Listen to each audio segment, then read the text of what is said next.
Hello and welcome to Neural Newscast. I am Isabel Moreno. And I am Thatcher Collins. Today is Friday, January 9th, 2026. We're starting things off today with, some significant developments in the pharmaceutical industry and how it's really starting to intersect with U.S. trade policy. That's exactly right, Thatcher. Johnson & Johnson announced yesterday that they have reached an agreement with the President Trump administration to reduce drug prices for Americans. This move is particularly notable because it involves a very specific trade-off.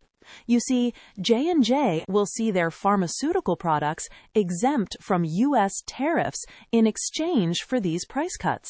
Right, and this seems to be part of a broader trend, Isabel. I mean, J&J is actually the 10th major pharmaceutical company to strike such a deal recently.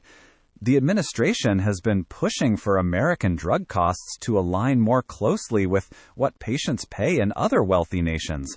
Currently, Americans often pay up to, 3 times more for the same prescriptions. Exactly, Thatcher. While the specific terms and which exact medicines are covered remain undisclosed, J&J confirmed they will participate in the TrumpRx.gov website. This platform is intended to let consumers purchase drugs at significantly discounted rates. Furthermore, the company will provide Medicaid access at prices comparable to international standards. There's also a manufacturing component to this, which I find really interesting from a domestic investment perspective. J&J is planning to build 2 new manufacturing facilities, one in North Carolina and another in Pennsylvania, as part of a $55 billion investment plan. It really shows how policy and industry footprint are being tied together right now. It certainly does. We'll be watching to see how this impacts the broader healthcare market as more companies join the fold. But moving from the boardroom to the basketball court, Thatcher, I know you have been following some high-stakes Big Ten action.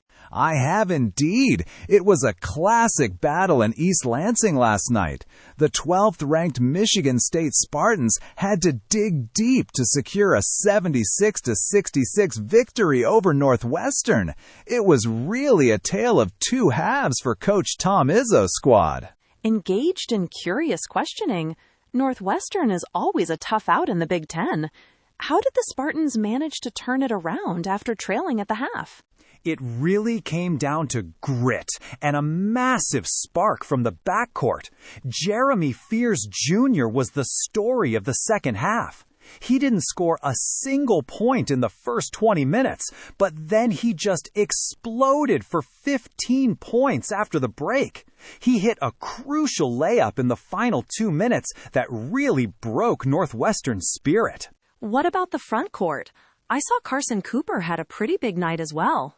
Oh, Carson Cooper was a beast on the boards. He finished with 18 points and 9 rebounds. The Spartans completely dominated the glass, out-rebounding the Wildcats 42-25.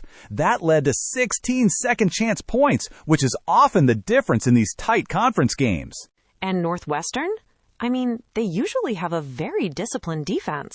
They did their best, and Nick Martinelli was spectacular, scoring 28 points. But he just didn't have enough help. Northwestern is now 0-4 in the Big Ten, while Michigan State moves to 14-2 overall. The Spartans look like a team that is finding its rhythm at just the right time.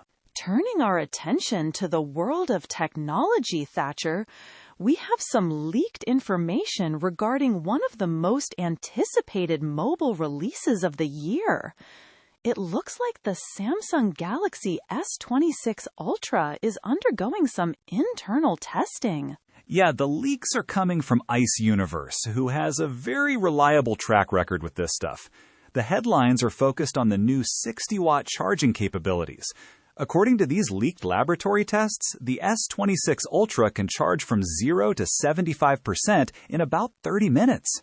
30 minutes for a 75% charge sounds fast, but how does that compare to the current models?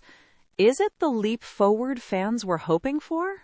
Honestly, Isabel, it's a bit underwhelming for some.